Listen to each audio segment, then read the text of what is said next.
They just need more discipline. You're letting them get away with it. They were absolutely fine with us. If you've heard any of these from a grandparent or family member, this video is for you.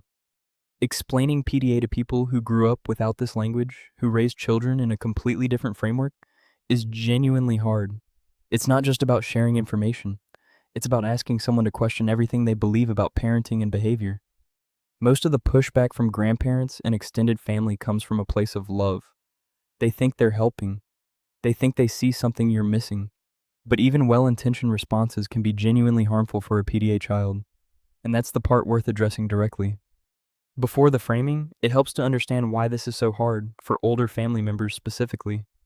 Their generation was told, and largely believed, that structure, consistency, and clear consequences were the answer to every behavioral challenge. For most children, that works reasonably well. For a PDA child, it actively makes things worse. When your approach looks like the opposite of that, when you're reducing demands, giving choices, backing off, it can look to them like you're the source of the problem rather than the solution. They're also not seeing what you see every day. They see a child who is often fine in short visits, in a different environment, with different dynamics. They're seeing the surface, not the build-up, the recovery time, or the cost of what happened after they left. When you do try to explain, here are the framings that tend to land better than others. Their brain treats demands the same way yours would treat a very loud alarm going off. You can hear the alarm. You know it's not dangerous, but you still can't just ignore it. Your body responds before your thinking brain catches up. That's not a choice. That's how the nervous system works. Frame it neurologically, not behaviorally. Won't comply implies a choice. Their nervous system is wired differently and responds to demand as threat, implies a physical reality. Most people respond better to a medical frame than a behavioral one.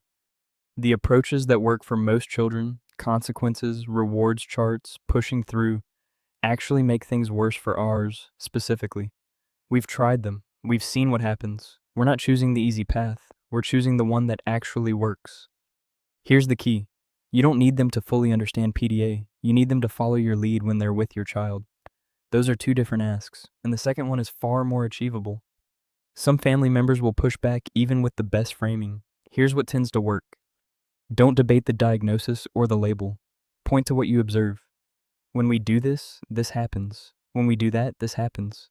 We've tested it enough times to know the pattern. That's harder to argue with than a diagnostic category. Ask for a specific, concrete behavior rather than a change in belief.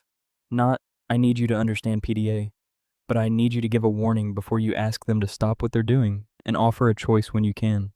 Specific is achievable. Belief is not. Sometimes the explanation isn't landing and it's not going to. At that point, the conversation shifts. Your child's well-being and safety come before the comfort of an extended family relationship. That's not harsh. That's parenting.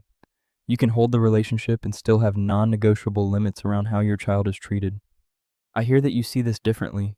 In our home, and when you're with our child, this is how we do it. You don't have to agree with it, but I need you to respect it when you're with us. If you're navigating this with family right now, you are not alone. A lot of PDA parents are having these exact conversations. Some successfully, some not. There's a free Discord community in the description for PDA parents and caregivers. Link below. I'll see you in the next video.